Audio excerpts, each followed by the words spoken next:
Hey, what's up, guys? Today I wanted to talk a little bit about Geras and some of the tips and tricks I've come up with him since I've been grinding away at the lab, and also I wanted to talk about why I think Sub-Zero is the best cameo to go alongside with him. Now, this isn't going to be a comprehensive guide, but there will be a lot of neat stuff, so I think you should stick around. But if you're only here for combos, I'll leave a timestamp, and I'll get to those later. Let's start by taking a look at Sub-Zero's basic moves. For starters, there's this rising shoulder, or not rising shoulder, but advancing shoulder. It's a pretty good move. You can add it to the end of block strings. You can kind of throw it out in neutral. It goes a pretty significant distance. So, if you're just looking to check the opponent here and there, you can use it. The main thing that it's going to bring to the table, though, is a lot of Geras game plan revolves around this 50-50, or well, at least I think opening characters.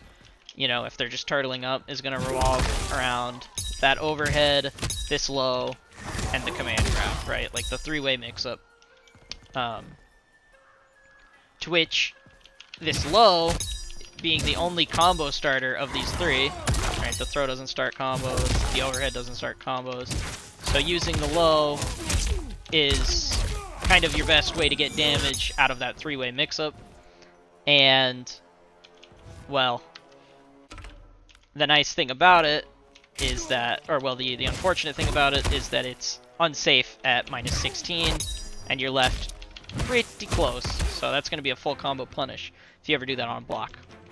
Now, the important thing to note here is that we can special cancel it. And now, Geras doesn't normally have any of his own moves that can be used to keep this safe on block. Right, you can see with the Sandblast, I'm not going to be safe. You know, they're still blocking this move. They're going to get a forward advancing move. You know, this isn't good enough either. Sorry. That's also going to be like -27, so that's not really what you want to use either. And so that's where this shoulder comes in handy, because if you look at the frame data on this is only -0. You know, it's neutral.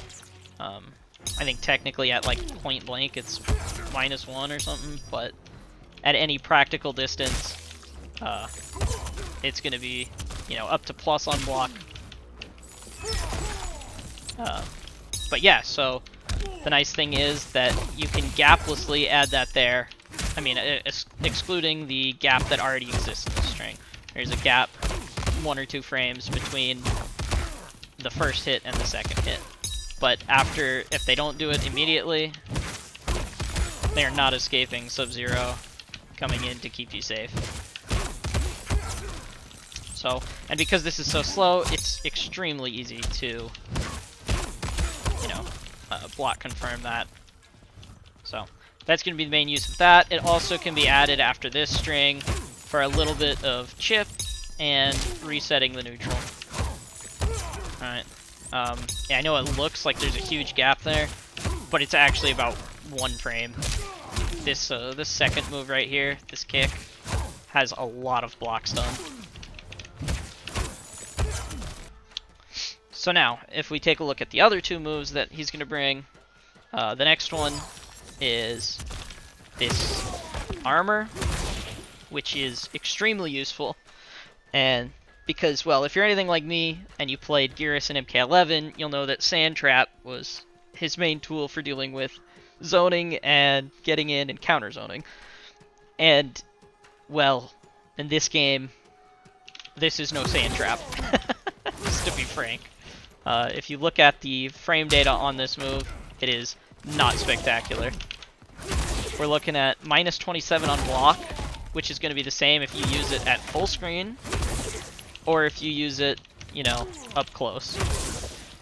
So, and it's not going to say, it only says for some reason it'll only give the frames on this one, but they're all the same. They're all completely punishable.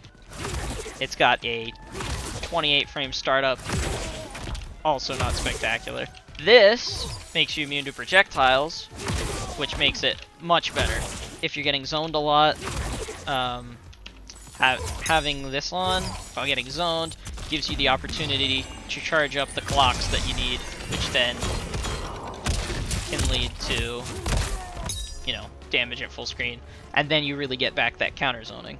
The biggest reason, in my opinion, which you're going to be using Sub-Zero, is this move. The ability to add a freeze in.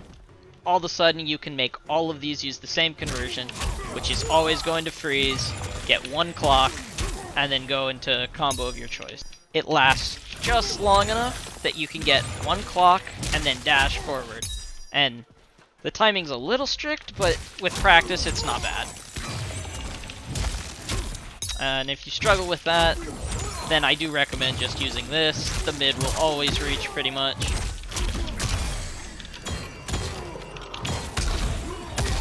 That's basically it for the basics. Let's continue on into some of the tips and tricks. Okay, so earlier I mentioned there was an existing gap in this string, and now I want to point out something very peculiar here that I don't know if it's intended or not. Probably not, but it's an interesting little bit of, I want to call it tech that I found.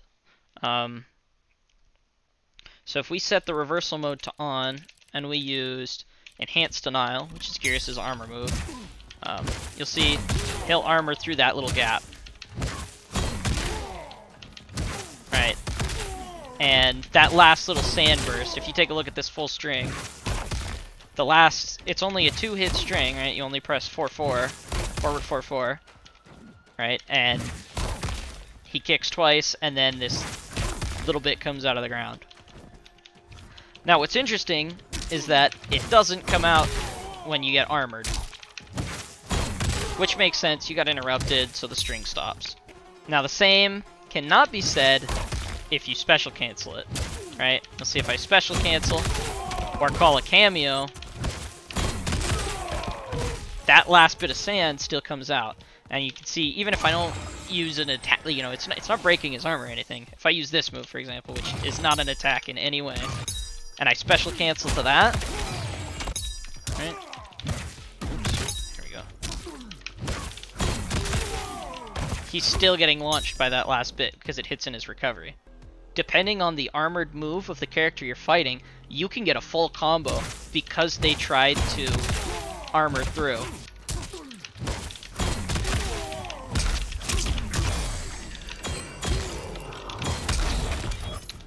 And now secondly, I wanted to talk about this string right here.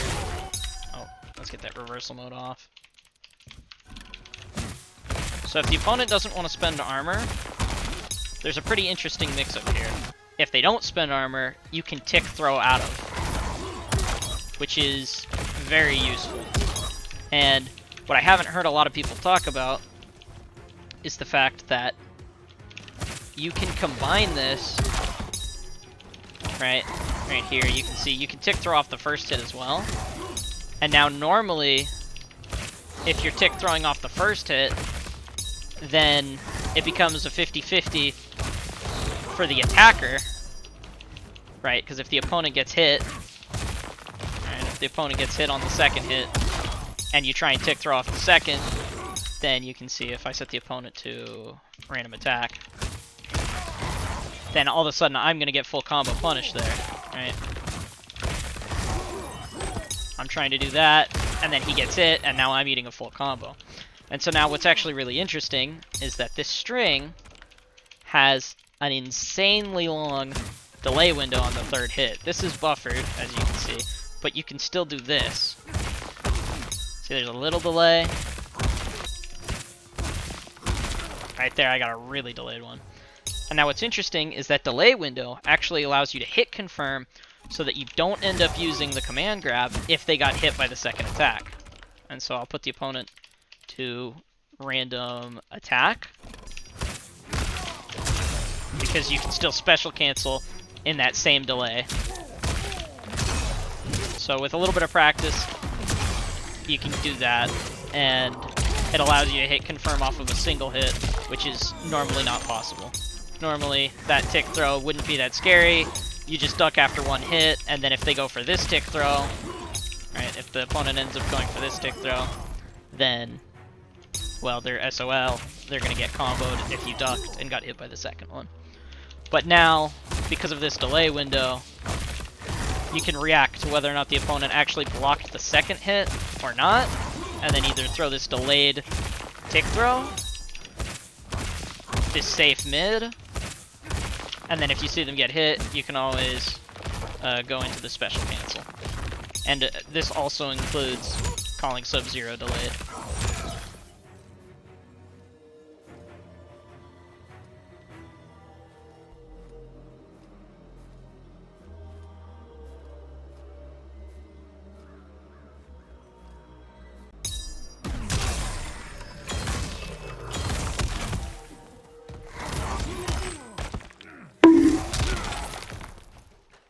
And then lastly, I'd say arguably the most important one is when you have 3 clocks and you land this at full screen.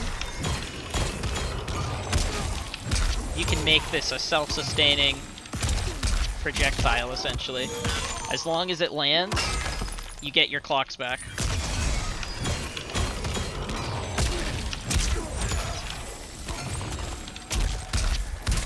You can see you can do this pretty much forever, provided the opponent doesn't block it.